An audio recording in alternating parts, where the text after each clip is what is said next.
மாண்புமிகு சின்னம்மா அவர்களுடைய கரத்தை வலுப்படுத்த வேண்டும். அவர்களுடைய பணி என்பது, அவர்கள் செய்த தியாகம் என்பது தமிழக மக்கள் அனைவருமே நன்கு அறிவார்கள். சாதி மதம் பார்க்காமல் அனைத்து மக்களுக்கும் அதிகாரத்தை அவர் கொடுத்தவர். மாண்புமிகு புரட்சித்தலைவி அம்மா அவர்களுடைய துணையாக இருந்து கடைசி வரை அவர்களுக்காக தியாகம் செய்து தன்னுடைய வாழ்க்கையை தியாகம் செய்தவர் என்று தமிழக அரசியல் களத்தில் அவருக்குன்னு ஒரு அங்கீகாரம் கொடுக்க கூடாது, அவர் அதிகாரத்துக்கு வரக்கூடாது சின்னம்மா அப்படின்னு சொல்லி பல்வேறு கட்ட நடவடிக்கைகள் என்ற பெயர்ல ஆட்சியாளர்கள் அவர்களை சின்னம்மாவை எப்படியாவது ஒழித்து கட்ட வேண்டும் என்று நினைக்கிறார்கள். அந்த அம்மாவுடைய தியாகத்தை கருத்தில் கொண்டும் தற்போது நடக்கக்கூடிய கடந்த 10 ஆண்டுகளில் இந்த தமிழகம் முழுவதும் நடக்கக்கூடிய அநியாயங்கள் அக்கிரமங்கள் எல்லாத்தையுமே மக்கள் பார்த்துக்கிட்டு தான் இருக்கிறாங்க. இந்த மக்கள் நிம்மதியா வாழ்வதற்கும் இந்த மக்களுடைய பாதுகாப்பிற்கும் இன்னைக்கு சின்னம்மா மிக முக்கியமான ஒரு முடிவெடுத்து கட்சியை ஆரம்பித்திருக்கிறார்கள். அவர்களுக்கு வலு சேர்க்கும் விதமாக எங்களது PMT கட்சி சார்பாக அம்மா சின்னம்மா அவர்களுக்கு ஆதரவு கொடுத்திருக்கிறோம். கடந்த ஆட்சியில எடப்பாடி பழனிசாமி அவர்களை நாங்க தோற்கடிச்சதுல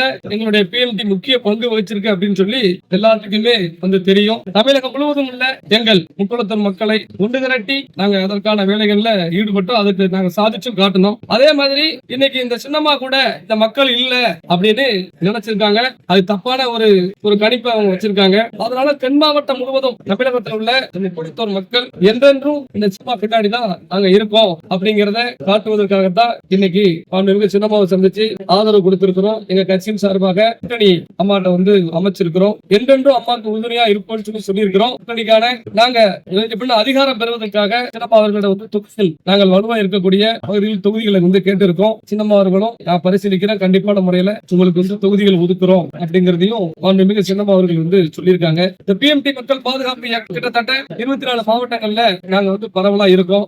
தென் மாவட்டங்கள்ல குறிப்பா அனைத்து மாவட்டங்களுமே நாங்க வலுவா இருக்கிறோம். என்னுடைய மக்கள் சகிராஜா அப்படின்னா என்னுடைய மக்கள் அனைவருக்குமே தெரியும். இத்தனை ஆண்டு காலமும் என் மக்களுக்காக களத்துல இறங்கி வெயில் மழை இயற்கை பேர்ல எந்த ஒரு இடத்துலயும் நாங்க களத்துல நின்றுருக்கோம். ஐயா மக்களுக்கே தெரியும். அதனால என்னுடைய மக்கள் நாங்கள் கை காட்டுவர்களை MLA MP ஆக்குவோம் அப்படின்னு ஏற்கனவே வாக்கெல்லாம் என்னுடைய மக்கள் அனைவரும் கொடுத்திருக்காங்க. ஏற்கனவே சின்னம்மாவையும் எங்க மக்கள் இதுவரைக்கும் மறக்கல. அனைவருடைய மனதிலும் சின்னம்மா இருக்காங்க. கள போராளிகளா நாங்க இந்த மக்களுக்கு இதுவரைக்கும் உழைச்சதுனால மிகப்பெரிய வெற்றியை தென் மாவட்டத்துல மாண்புமிகு சின்னம்மா அவர்கள் பெறுவார்கள். வெற்றி கனிய அனைத்து தொகுதிகளிலும் நாங்க பறித்து கொடுப்போம் அப்படிங்கறத PMT மக்கள் பாதுகாப்பு இயக்கத்தின் சார்பாக தெரிவித்துக் கொள்கிறேன்.